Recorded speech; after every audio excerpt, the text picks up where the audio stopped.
Evaluating antique horseshoes as potential knife steals.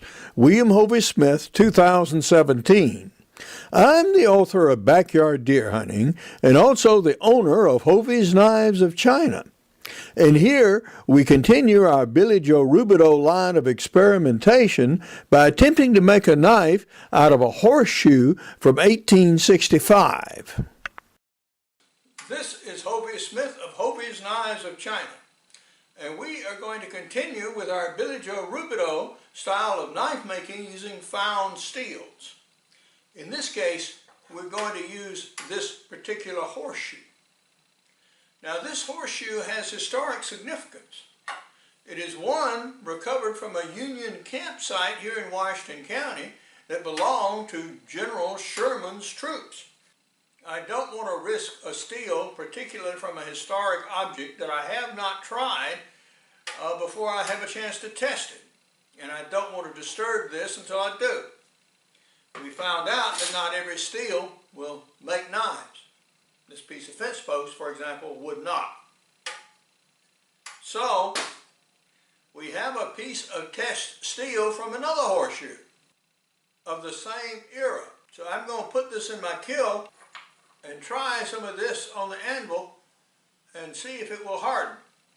Our ultimate aim with this little piece of steel is to make a farrier's tool, a little piece of steel with a sharp hook that he used to clean out around the horseshoe and around the horse's hooves.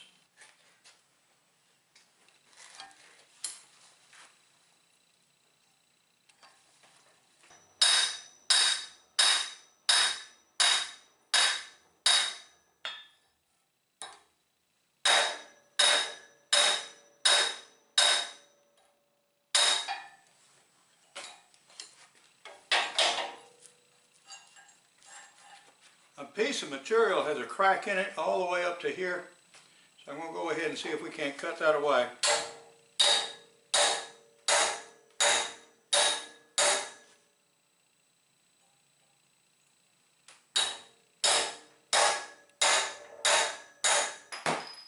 Yep, we sure did. And now we have something we can more reasonably work with and evaluate. How did our tempering go, and what did we learn about our horseshoe steel here? Well, the tempering in our stainless steel boats here and forge did very nicely. A quick way to tell if you got temper is to just take the blade and drop it like this. You notice how it rang? This is an untempered blade. You see, that's not near the sound.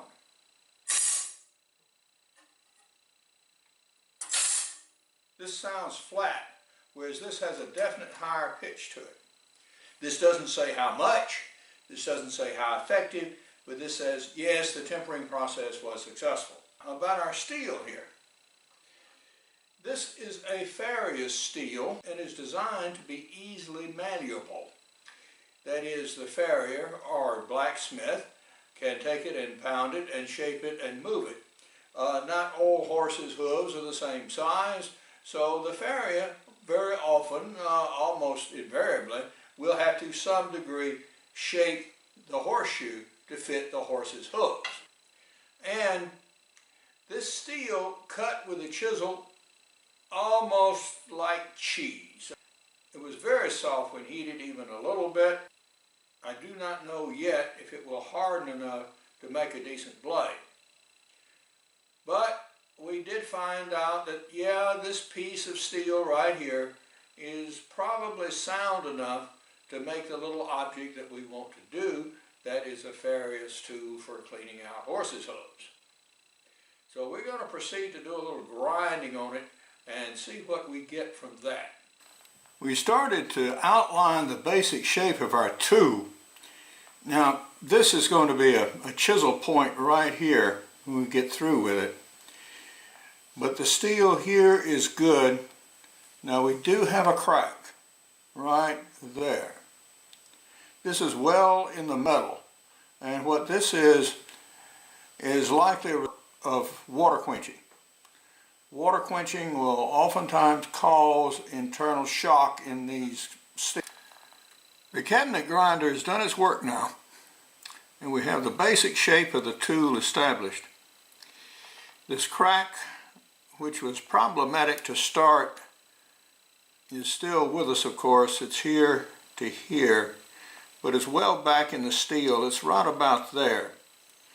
One could grind it away for aesthetic reasons, but structurally you need that steel. We now have our hole successfully drilled in our Farrier's tube here. And again, we're at a point, what more do we do? We know we have this severe flaw right here.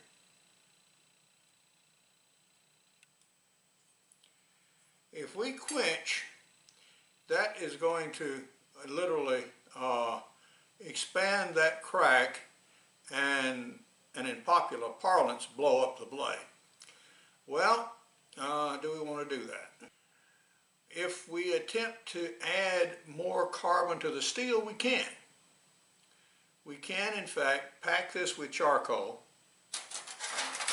put it in an envelope like this, put it out on my outdoor forge, and heat it for about an hour. That will allow more carbon to go into this steel and harden it. If it were not for this flaw, that might be an approach to take. But I think it too dangerous to try on this blade, which we know that's already cracked. So we're not going to do that. Now, how is this blade by itself? I find that we have done some hardening. In fact, it will fall, true, but you notice the corner of the file, it does not want to bite in the metal. It glides along the top. This is a piece of the steel that we started with.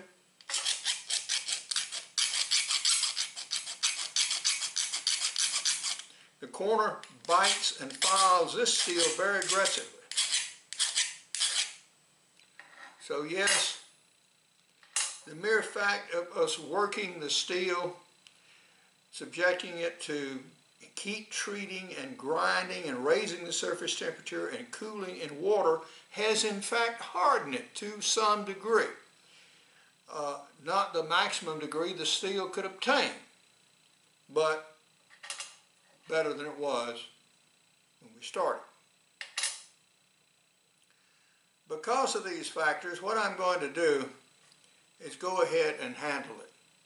I already have a piece of handle material that was cut for another piece of work that didn't work out. This belonged to the Union Cavalry, which came through my home county, and as a matter of fact, they burned my home county seat. Yeah. So this is a genuine relic. It does have historical value per se. If I take it, if I shock it, if I remove this rust, if I put it up on an old barnwood plaque, I can sell this horseshoe as a historic object for more than the price than I could sell a couple of short knives. This is a view of the inside of the kill before we start the firing. What I have in right now is, of course, our horseshoe here, and I put it in one of our stainless steel boats just to keep the scale and stuff that's going to fall off that horseshoe from getting the kill dirty. Then we have another knife blade that's in a used envelope.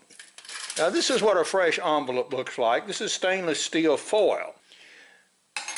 Conventional wisdom says that this foil is not reusable.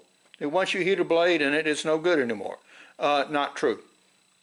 As long as the foil is in fact intact and you don't heat to extreme temperatures, you can reuse it a few times.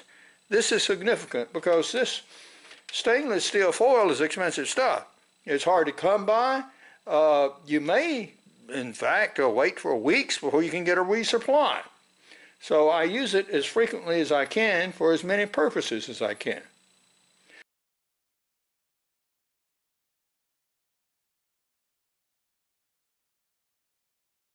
I'm putting an 80 grit belt on this flat sander here so that we can get a more rapid removal of metal. And it'll also enable us to work this tip a little bit.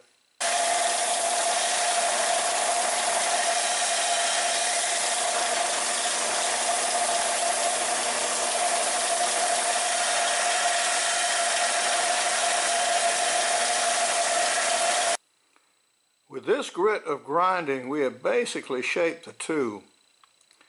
So we now have it. You can see a couple of spots there toward the end, towards a point where still some of that scale is on there, a couple of places. I'm probably not going to remove that because to do so takes off extra metal, and now I want the full strength of the blade. Because that crack, that bothersome crack there at the end, is still with us. And I want to leave as much metal in its vicinity as possible to support it. The steel is drilling like it has layers of different ductility, as in a Damascus steel. It is not, but the response to the drill bit is some layers are softer than others. This is almost like drilling a wrought iron. We changed out the bit, and the newer bit cuts much faster. Yeah. New bit did the trick.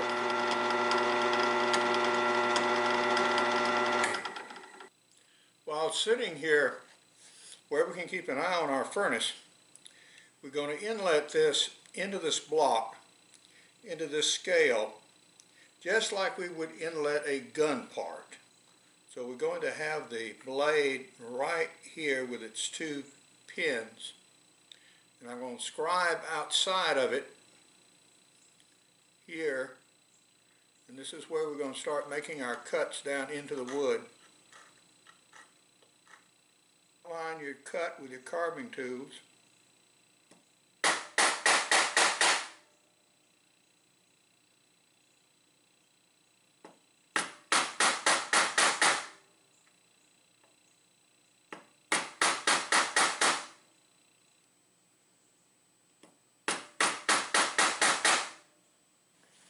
It's time to take our knives out.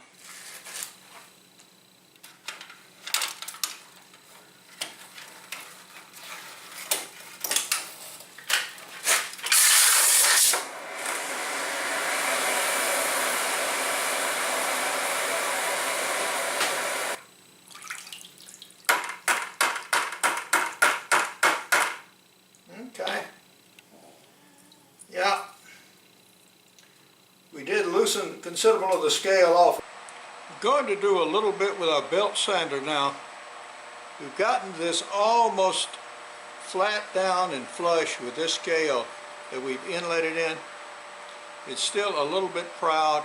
We're going to use this belt sander just to finish it off and get it down smooth and even, and do a little bit of light polishing on the blade before we drill it and pin it. I'm now ready to drill the holes through the scales, and I'm going to use the holes I've already drilled here as index holes to drill both pieces of the scale wood.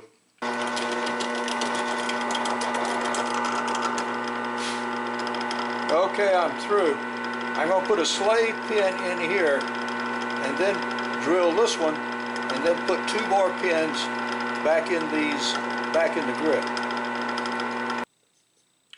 It is now glue up time. So we have our favorite knife adhesive here, shoe glue.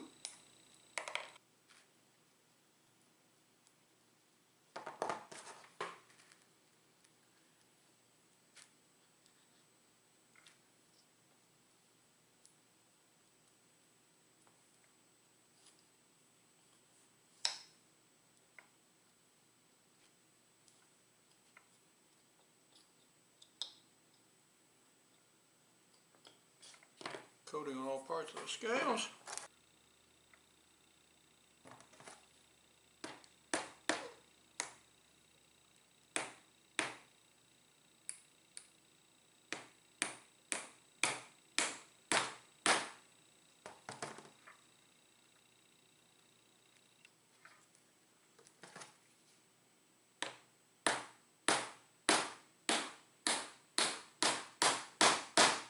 Found the hole.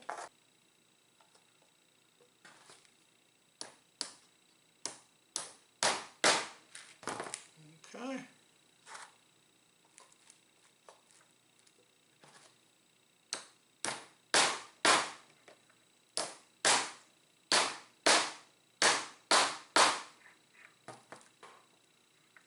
All right.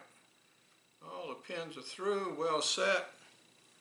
I'll give them a wrap here on this metal table.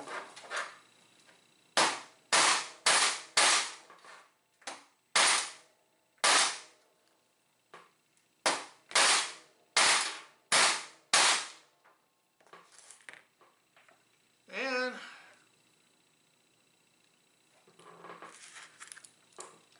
yes, for good measure, put a clamp on this end. Not that I think it's really needed. And then we'll let that set for 4 or 5 hours, and it will be done. This is a banner of my new company and some of our knives from Hovey's Knives of China, which are based on ancient Chinese patterns. Here is a Billy Joe Rubidoux knife, in this case made from a scythe blade from sometimes back in the 1850s.